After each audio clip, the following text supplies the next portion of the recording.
അപ്പൊ അങ്ങനെ പോകുന്ന സമയത്ത് പുളക്കടവ് കംപ്ലീറ്റ് ബംഗാളികളാണ്. എവിടെ നോക്കിയാലും ബംഗാളികൾ, അവിടെ നോക്കും ബംഗാളി, എവിടെ നോക്കും ബംഗാളി. അപ്പൊ ഞാൻ എൻ്റെ വൈഫിനോട് പറഞ്ഞു, അല്ല എല്ലാം എവിടെ തിരിഞ്ഞാലും ബംഗാളിയാണല്ലോ. അങ്ങനെ ആ ഒരു ചിന്തയിൽ നിന്നൊരു പാട്ടുണ്ടായതാണ്. അതങ്ങനെ ഞാൻ നമ്മുടെ ഇപ്പോൾ ആങ്കറായിട്ടുള്ള സ്പീക്കേഴ്സ് ഞങ്ങളൊക്കെ ഒന്നിച്ച് പ്രോഗ്രാമിന് പോകുന്നത്. അങ്ങനെ നമ്മൾ പ്രോഗ്രാം അവതരിപ്പിച്ച ഒരു കല്യാണ വീട്ടിലെ ഒരു പ്രോഗ്രാമിൽ എൻ്റെ സുഹൃത്തെടുത്ത് അതെടുത്തിട്ട് ഫേസ്ബുക്കിലിട്ട് അവിടുന്ന് പിന്നെ വാട്സപ്പിലൂടെ നിങ്ങളെല്ലാവരും അത് ഷെയർ ചെയ്തിട്ടാണ് സുരാജ് വെഞ്ഞാറമൂട് എന്ന അനുഗ്രഹീത കലാകാരനോടൊപ്പം മഴയിൽ മനോരമയിൽ തകർപ്പൻ കോമഡി എന്നൊരു നല്ലൊരു ഫ്ലോറിൽ എനിക്ക് ആ ഒരു പാട്ട് പാടാനുള്ളൊരു അവസരം നൽകി. ആ വീഡിയോ നിങ്ങളെല്ലാവരും കൂടി വൈറലാക്കി. അങ്ങനെയാണ് പിന്നീട് ഒരു ചിരി ഇരുചിരി ബമ്പർ ചിരി എന്ന ഒരു ഫ്ലോറിലും എത്താൻ കഴിഞ്ഞത്. ഇപ്പോൾ പുതുതായിട്ട് നമ്മുടെ ഒരുപാട് അവാർഡുകൾ വാരിക്കൂട്ടിയ മമ്മൂട്ടി നായകനായ കാതൽ എന്ന സിനിമയുടെ ഡയറക്ടർ ജിയോ ബേബി, അദ്ദേഹം നായകനായി എത്തുന്ന ഒരു സിനിമയിൽ ഒരു ചെറിയ വേഷം കൂടി ചെയ്തുകൊണ്ടാണ് ഇപ്പോൾ എനിക്ക് അതിനുള്ള ഒരു ഭാഗ്യം കിട്ടിയത്. അപ്പോൾ ഏതായാലും ആ ഒരു ബംഗാളി പാട്ടിൻ്റെ 4 വരി ഞാനിവിടെ പാടാം. അതിനു മുമ്പായിട്ട് ഞാനൊരു മിമിക്രി ആർട്ടിസ്റ്റ് കൂടിയാണ്. ഇപ്പോൾ ഏതായാലും 2 സിനിമാ താരങ്ങളുടെ ശബ്ദം കൂടി അനുകരിക്കാം. അവിടെ ചെറിയ പാട്ടിന് വേണ്ടിയിട്ട് അവിടെ ഒരുക്കങ്ങൾ നടക്കുന്നുണ്ട്. ആദ്യമായിട്ട് മലയാള സിനിമയിൽ ഒരുപാട് ഹിറ്റ് ചിത്രങ്ങൾ നമുക്ക് സമ്മാനിച്ച സിദ്ദിഖ് ലാൽ കൂട്ടുകെട്ടിലെ ലാലിന്റെ ഒരു ശബ്ദം.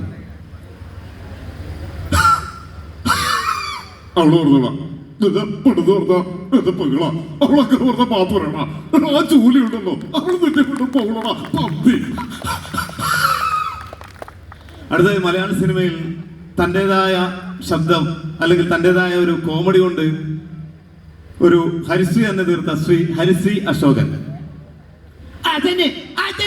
നാലുപേര് ഇങ്ങാണ്ട് വരുന്നുണ്ട്. മത്സ്യകന്യകയല്ല മത്സ്യകന്യകൻ. എന്തൊക്കെയായാലും അവനിപ്പോ വലിയ നിലയില്ലേ. സുശീലയുടെ അമ്മയുടെ പലതവണ ഞാൻ പറഞ്ഞിട്ടുണ്ട്, എന്നെ ഇങ്ങനെ നോക്കട്ടെ, എന്നെ ഇങ്ങനെ നോക്കട്ടെ.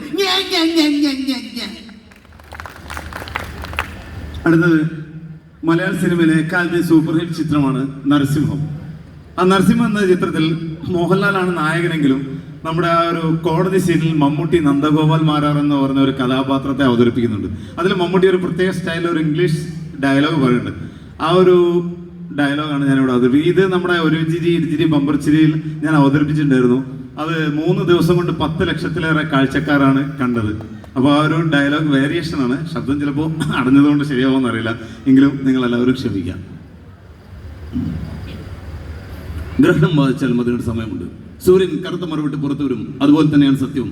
മൂടി വയ്ക്കാം, വളച്ചൊടിക്കാം, പക്ഷെ ഒരു നാൾ ഒരിടത്ത് അത് പുറത്തു വരും. Mister superintendent of police, shall I remind you something? It is quite unbecoming an officer. I pity you for the dirty game you have played in this case. That's a manipulator.